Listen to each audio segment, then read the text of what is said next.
Hello everyone and welcome to another edition to our virtual Meet the Expert series. Kirsty and I have been given the opportunity to interview one of TechFest's newest board members who works in an industry that is not only essential to all of us, but one that a lot of us don't have much awareness of. So to get a bit of an insight into this sector and the career trajectory involved is going to be really interesting for anyone who's currently considering their career options. Without further ado, let me introduce you to Claire Keenan, who is the Collections Director of Keenan Recycling. It's great that you're joining us today, Claire. Can you tell us where you work? Currently working from home, obviously with COVID. I do work from home quite a lot though anyway. We've got an office in Aberdeen, Bridget-on. We also have depots all over Scotland and now right down to south coast of England. So when lockdown eases, I'll be probably travelling about quite a lot. You've been there for quite a while now, so I imagine this has changed over the years, but what does your day-to-day role involve?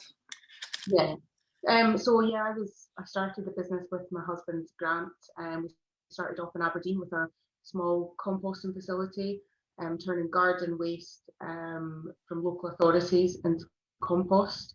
We then developed that into composting food waste as well. So all of the wheelie bins from Aberdeen City, where all the brown wheelie bins, where you have the garden waste and food waste, that all comes out to our facility and we turn it into compost and then sell it on to local farmers. We also do that for Highland Waste and Moray Council as well. All over the rest of the country, we just do commercial food waste collections, and that goes to other third-party AD plants. So that's anaerobic digestion, and that gets made into electricity or gas. That's huge. So it's a lot more than just throwing away food. Yeah, and we've been doing it for so long, it feels weird when people don't recycle their food waste. Mm-hmm. To think that you bury that in the ground, it just seems crazy. And it's been the law in Scotland since 2014 for all businesses to recycle their food waste, and it's not the law yet in England.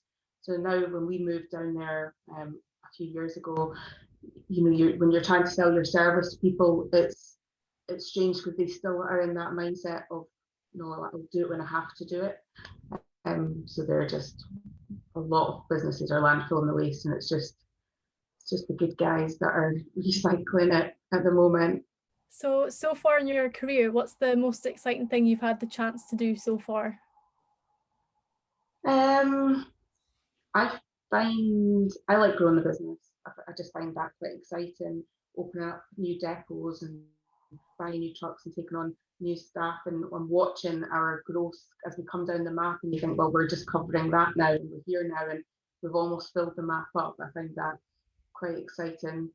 Don't know if the recycling industry is really that exciting. I think it's exciting. Yeah. Yeah, especially because it started out so small.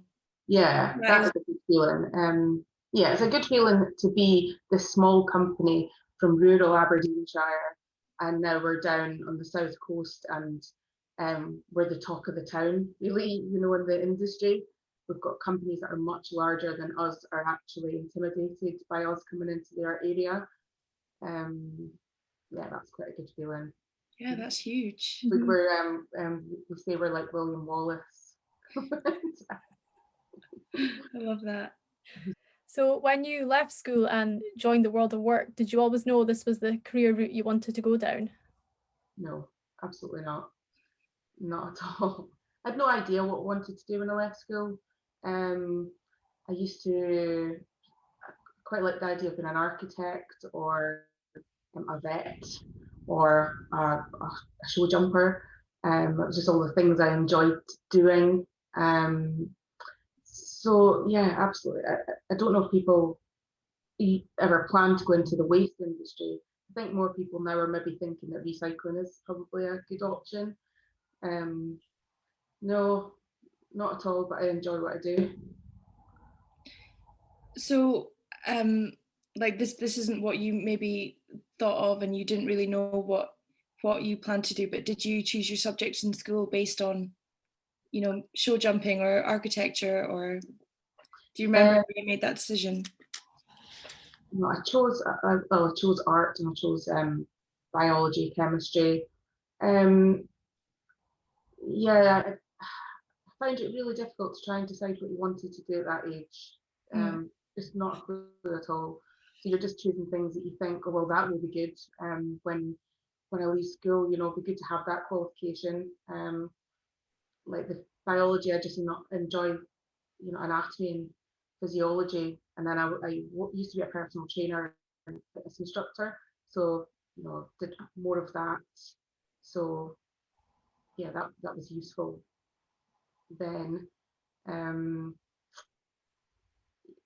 Yeah, I don't know. I think actually at school, the things that I kind of do daily is word processing, typing. I'm really glad I learned to type at school.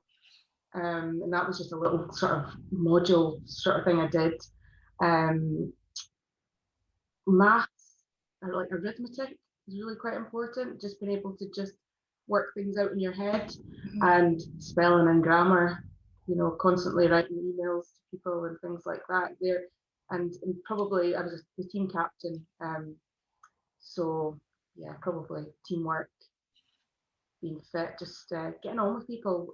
I used to live next to a park, so we were always just out playing, and it was all about, that was all sort of, you know, it really is getting along with people. I think those are all the kind of most valuable things from being a child. Yeah, those are the transferable skills that you don't need to know what you want to do, but you just kind of. Yeah. If you could go back to the beginning of your career, so I guess your career in waste, because it sounds like your personal training career might have come before that, but in the career that you're in now, would you change anything if you could go back to the beginning? No, I don't think so. I don't know. Yeah, you go through the process. It's been you know, we were never experts in composting or gardening or anything like that. It's just something that you learn as you move along, and it just progresses and develops. It's not like you know about it until you learn about it. I'm a qualified transport manager as well. So again, it's something that I never ever thought I would be a transport manager, but I am. It's interesting. I just like learning new stuff. Don't like not knowing things. So I think I can do that. Yeah, I'll do that. Just do anything, try anything. I like that. Just do what needs to be done to get to the next level. Yeah. How do you see your career developing during the energy transition to a low carbon economy? I suppose we're all working from home now a lot more, and that's probably pretty good for the environment. So yeah, maybe traveling less. I need to do a lot more sort of development of our service. You know, we're currently using diesel vehicles, so looking at hydrogen just now, electric, gas, what would be a good option for us as a business. I have a Tesla, so I'm developing a smart bin chip. So just now we do our uplifts based on, so it's called like a milk run. So it's something which is like on a recurring schedule when you do the uplifts.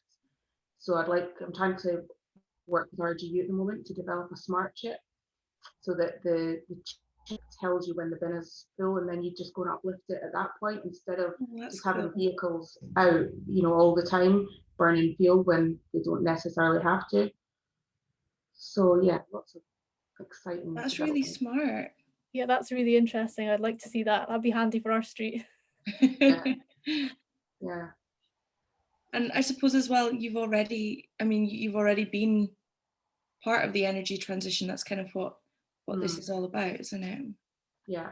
Yeah, and it's just the next few years. So 2023 is when England are supposed to be putting in place that everyone must recycle their food waste. There are local councils doing it. So hopefully, you know, we've been doing it for so long that we'll be part of, you know, leading the way with that. It's quite new for a lot of businesses down there, whereas it's just what we do. We just opened up our depot in Guildford, so and we're just taking it on new work there. So from next week we'll be just sort of tickling the outskirts of London, and we've got some jobs starting in Camden in about a month. So I'll need to look out for the Keenan Recycling logo. Okay, so our last question today, what is your TechFest takeaway? So if young people are watching this, what's the one piece of advice that you'd like them to take away from this interview?